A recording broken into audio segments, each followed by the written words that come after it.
All right, so these are going to be problems that I would do or pick for the course, the Baby Real Analysis lecture series that's on YouTube. Um, so this is going to supplement that lecture series. And the first example is going to be proving DeMorgans law. And it's example 1.4 or exercise 1.4 from Jay Cummings' text, a Real Analysis, a long form mathematics textbook. And so we're going to prove the following.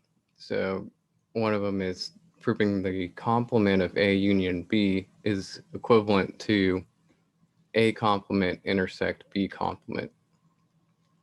And the other one's proving that the complement of A intersect B is equal to or equivalent to A complement union B complement. And I'm going to be using definitions that are these are from Jay Cummings' textbook.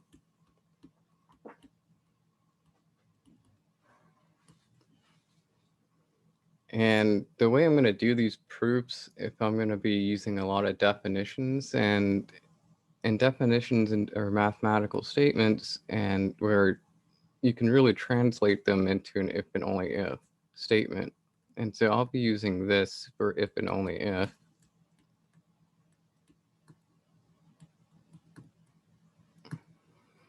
And as far as a definition goes, a mathematical definition is equivalent to an if and only if statement unless stated otherwise.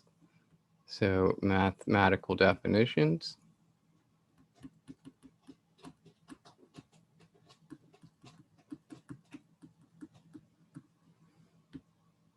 are really if and only if statements.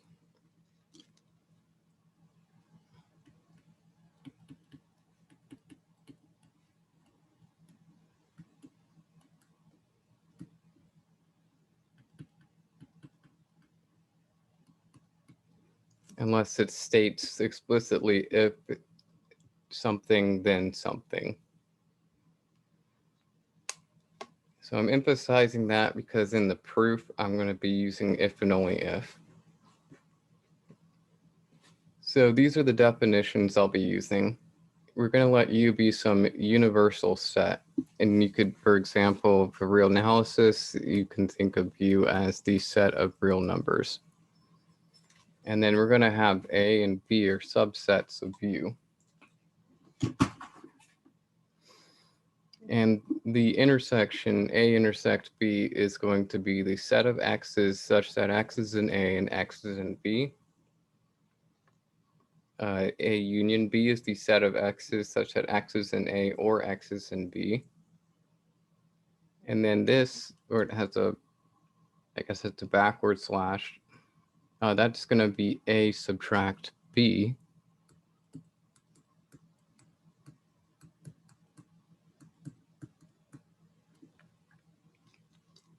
So that's everything in A, but x is not in B. And then the complement of A is going to be the set of x's where x is in A subtract out. So I have that backwards. X is in the universal set, U subtract out set A.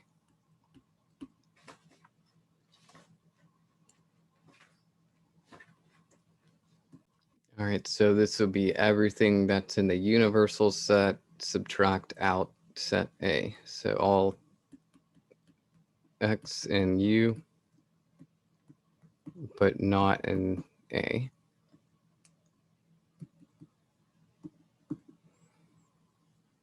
All right, so these are the definitions, and I use the equal sign for these definitions. And so I'll use that, like the equal sign, as far as a quantity equaling another quantity, also using it as a definition, like a complement is defined to be the set of x's such that x is in U subtract A. So that equal is meant to be a defining equivalency. And because I'm using a definition like this, anytime I use a definition, you can be doing an if and only if statement. All right, so before I go into the proofs, the first one is going to be proving the complement of A union B is equal to A complement B intersect B complement. And so I just drew a picture. The first part is a picture representing the complement of A union B. And so I first shaded in yellow A union B. So that's everything that's in A or everything that's in B, and that includes the intersection of A and B. So then the complement is going to be everything that's not in yellow, and so that's going to be pretty much all that I shaded in. That's everything that's purple. So that shaded in purple or pink or whatever, that is the complement of the yellow stuff. The other one, A complement intersect B complement, I first drew what is A complement, and A complement is everything that's not in A. So I use the color green to represent that. So that's why you have stuff that's shaded in U, but not in A. And then also B, shaded stuff from B that's not in A. B complement, I used orange, so that's everything that's not in B. So that's why you see stuff that's shaded in U that's not in B, and then also the stuff that's in A that's not in B. And so I want to find the intersection of A complement and B complement, and that's where they overlap as far as the green and orange goes. And where they overlap turns into this. So that's the same as what I had shaded up here for the purple stuff. All right, so again, this is a picture. Picture's not a proof. That's just sort of kind of going over what we're looking at as a visual aid. Now the actual proof.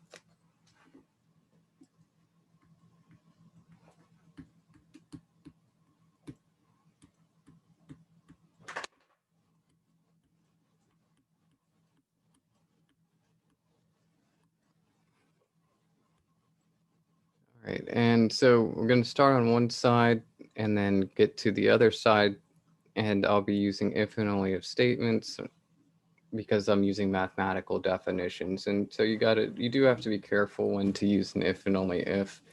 But for this, it's all going to be if and only if because of the mathematical definitions. You can go in the forward direction and the backward direction.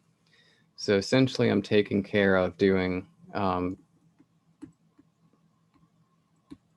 proving that the complement of A union B is a subset of A complement intersect B complement, and then simultaneously, because it's if and only if, also showing that A complement intersect B complement is a subset of A union B complement.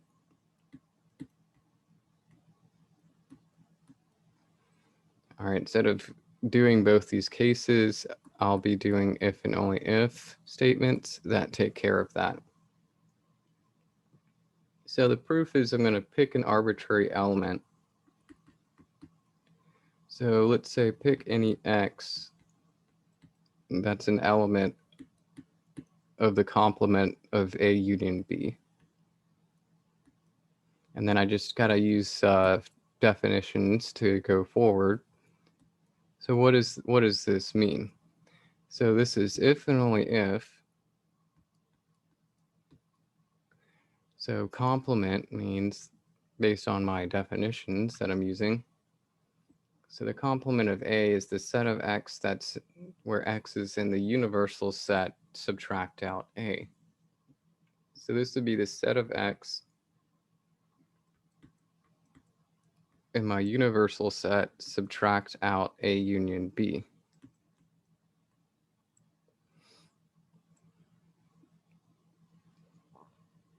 So then if and only if, so how do I go forward with this? So x is part of U that's not in A or B. Well, then that means x is part of U that's not in A. And then it's x is part of U that's not in B. So it's an element of U subtract out A and an element of U subtract out B.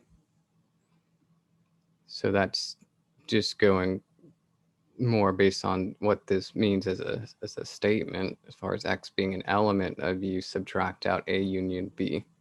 Well, that means, that means X is in U, but subtract out A, and then X is in U, subtract out B. Well, then by definition of complement, X in U subtract out A, that's X in A complement. X in U subtract out B, that's X in B complement. And again, use my universal set. Well, here I have an AND statement, and AND is intersection. So this is if and only if X is an element of A complement, intersect B complement. And that completes the proof for the first one.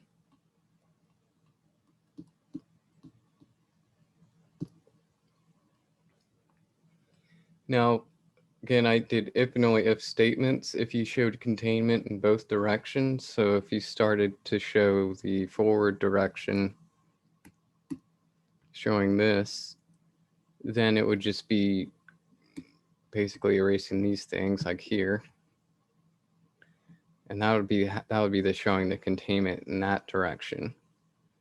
Now, if I start from the bottom, work my way up, that'll be showing the containment in the other direction, which is why then I would have arrows pointing in this part if I were going down up. And that would show containment in the other direction. But since they're basically logically equivalent for either case, then I use if and only if statements to condense the proof. All right, so that is it for that one. Now the proof of the second one. So we basically proved in this one that the complement of A union B is equivalent to A complement intersect B complement. So now I'm going to prove the complement of the intersection of A and B is equivalent to A complement, and then this intersection switches to a union with B complement. So just like before, I'm going to pick an arbitrary X. And this X is going to be in the complement of the intersection of A and B. So X is in A intersect B and then complement. So what does that mean? So using the definition of complement, and since it's a mathematical definition, this will be equivalent to if and only if X is an element of the universal set subtract out A intersect B.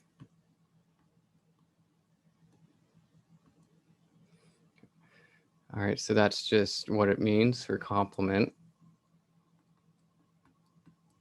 So what does this mean? So we're going to have X is an element of the universal set subtract out A, or X is an element of the universal set subtract out B. And that's if and only if. So that means X is in A complement,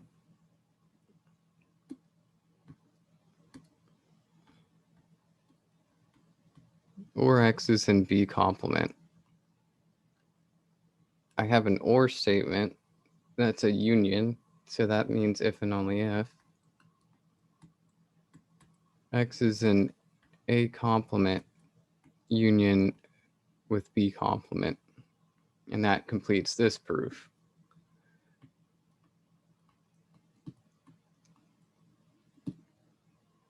All right, so that was the first example or problem set, problem from the problems I would do in this baby real analysis lecture series. And this is just set theory. Set theory is a prereq for this course anyway, so I just figured, this would get our feet wet with something that we're familiar with, and just doing DeMorgans law again.